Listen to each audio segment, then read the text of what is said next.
Thank you বিআই দিয়া ফেলাইছে। লজ্জা করে আমাকে ভিডিওতে নিও না। Happy birthday to you.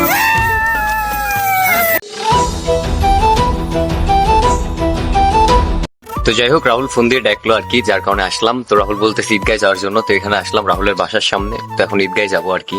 আর অনেকেই জানো যে আজকে আমার বার্থডে, কিন্তু আজকে আমি সেভাবে বার্থডে পালন করতেছি না, মনটা একটু খারাপ হয়ে। যাই হোক, রাহুল ডাকছে যার কারণে আসলাম। রাহুলের বাসার সামনে ওয়েট করতেছি, তো নাকি ভেতরে গেছে, তো ভেতর থেকে আসলে আর কি ওর সাথে বাইরে যাব। তারপর আমাকে সোজা নিয়ে যায় ঈদগাহ ময়দানে। যাওয়ার পর দেখলাম যে আমাকে পুরাই সারপ্রাইজ দিয়ে দিছে। এখানে অনেকেই আছে আমাদের এলাকার ভাই ব্রাদার, আমার ছোট ভাই বড় ভাই সবাই আছে। সত্য কথা বলতে আমি অনেকটাই হ্যাপি হয়ে গেছিলাম, কারণ হঠাৎ করে সারপ্রাইজ দিছে। কিন্তু দুঃখের বিষয় আমার দুইটা ফ্রেন্ড নাই, জীবন আর ইব্রাহিম।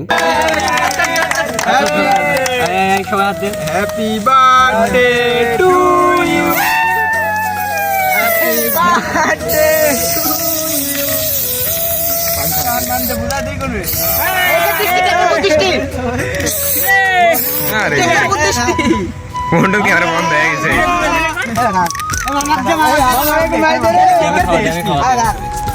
আরে না বল। এলে খাওয়া সব আপ দেই সব মা খাওয়া বলি। এদিকে আগে তারপরে একে একে আমি সবাইকে খাওয়াই দিতেছিলাম, আশেপাশে যারা ছিল সবাইকে। আর এখানে আমার সব ফ্রেন্ড সার্কেলই ছিল। আর রাহুলের কথা নতুন করে কি বলবো, সে আমাকে সব সময় সাপোর্ট দেয় যখন থেকে আমি এই পেজটা শুরু করি। মানে 0 থেকে আজ এই 13,000 ফলো হতে যাচ্ছে শুধুমাত্র এই রাহুলের অনুপ্রেরণা আর সাপোর্টের জন্য। এমনও দিন গেছে রাহুল নিজের পকেট থেকে আমাকে টাকা খরচ করে ভিডিও বানাতে নিয়ে গেছে। এমনকি সুখে দুঃখে রাহুল, জীবন আর ইব্রাহিম, চঞ্চলকে সব সময় আমি পাশে পাই। আসলে এমন ফ্রেন্ড সার্কেল থাকা ভাগ্যের বিষয়, সবার কপালে এমন ফ্রেন্ড জুটে না। মূলত আজকে আমার বার্থডে উপলক্ষে কোনো ভিডিও ছাড়ার ইচ্ছাই ছিল না। হঠাৎ করে রাহুল আমাকে সারপ্রাইজ দিল, তাই ভাবলাম আপনাদের মাঝে একটু শেয়ার করি। তোমাকে খেয়ে নিলাম। তুমি খাও। এইভাবে বিয়ে আমাকে খায় ফেলাচ্ছ? দেবো তাহলে আমি একটু এক কামড় বসা দিই। হাই হাই হাই, আমাকে সবাই মিলে ভাগ যুগ করে খাই লিখছে। হৃদয় খাবে না? আহারে আমার জিনিস। দাও তুমি খাও।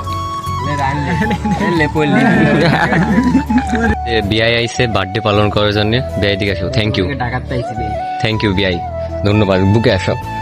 তো যাই হোক, এটি আমার বিআই। আর সব থেকে মানে বেশি ক্রেডিট বন্ধু আমার, সুখে দুঃখে সব সময়। আমি জানতেও পারিনি এদিক ঘুরে আজকে অন্তত ঘুর।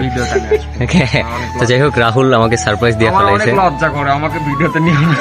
আচ্ছা, তো আজকের ভিডিওটা মেনলি এই পর্যন্তই ছিল। ভালো লাগলে লাইক কমেন্ট শেয়ার করবেন। দেখা হচ্ছে কোনো এক নতুন ভিডিওতে। সেই পর্যন্ত সবাই ভালো থাকবেন, সুস্থ থাকবেন, নিজের খেয়াল রাখবেন। আল্লাহ হাফেজ। আর হ্যাঁ, যারা এখন আমার পেজটাকে ফলো করেন না, জলদি করে ফলো করুন, কারণ সামনে আরো সুন্দর সুন্দর ভিডিও নিয়ে আপনাদের মাঝে হাজির হতে যাচ্ছি। তো বাই বাই, টাটা, আল্লাহ হাফেজ।